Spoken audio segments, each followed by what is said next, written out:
دوستان محترم، یہ دنیا میں بہت بڑا صدمہ ہے والدین کے لیے کہ جب ان کی نابالغ اولاد ان سے جدا ہوتی ہے، لیکن اگر بندہ اس پر صبر کرتا ہے تو اللہ رب العزت پھر اپنی بارگاہ سے اپنے بندوں کو اجر بھی عطا فرماتا ہے۔ اور یہ ایسی کیفیت ہے کہ بندے کو صبر آ جاتا ہے۔ دیکھیں نا، مصیبت اور تکلیف اس کی بارگاہ سے آتی ہے نا، تو ہم اسی کے بندے ہیں نا، پھر وہ اپنے بندوں کو صبر کی طاقت بھی عطا کرتا ہے۔ وہ اللہ کی بارگاہ میں صبر کرتے ہیں، اور وہ صبر جب بندہ کرتا ہے تو اللہ رب العزت پھر اپنے اس بندے کے لیے اپنی رحمتوں کے دروازے کھولتا ہے، یعنی اپنے بندے کو وہ اجر عطا فرماتا ہے جو اس کی آزمائش پر صبر کرتا۔ بلکہ ایک آیت میں تو یہ فرمایا وَلَنَبْلُوَنَّكُمْ بِشَيْءٍ مِّنَ الْخَوْفِ وَالْجُوعِ، ہم ضرور بھی ضرور آزمائیں گے۔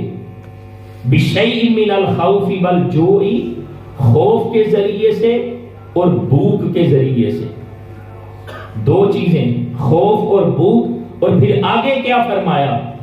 فرمایا نقص من الاموال والانفس والثمرات، پھلوں کی کمی سے، جانوں کی کمی سے، اموال کی کمی سے، یہ جو مال و دولت ہے اس کی کمی سے، یہ جو جان ہے اس کی کمی سے، یعنی جان واپس بھی لے سکتے ہیں، عطا کرتا ہے مولا، واپس بھی لے لیتا ہے۔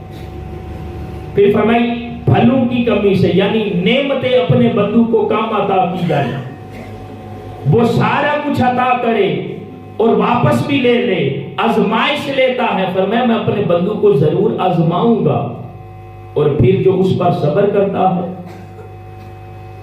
وَبَشِّرِ الصَّابِرِينَ، فرمایا جو جب بندے کی آزمائش ہو اس پر صبر کرے تو فرمایا بشیر الصابرین، ان صبر کرنے والوں کے لیے بشارت ہے، خوشخبری ہے۔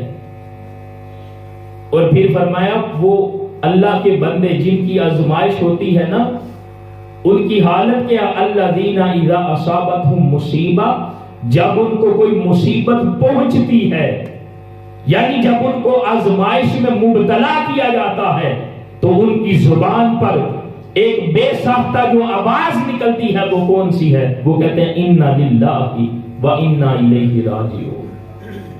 تو دوستان محترم، اللہ رب العزت اپنے بندوں کو آزمائش لیتا ہے، جانچتا ہے، اس لیے کہ یہ دنیا ہمارے لیے امتحان گاہ ہے، آزمائش کی جگہ ہے۔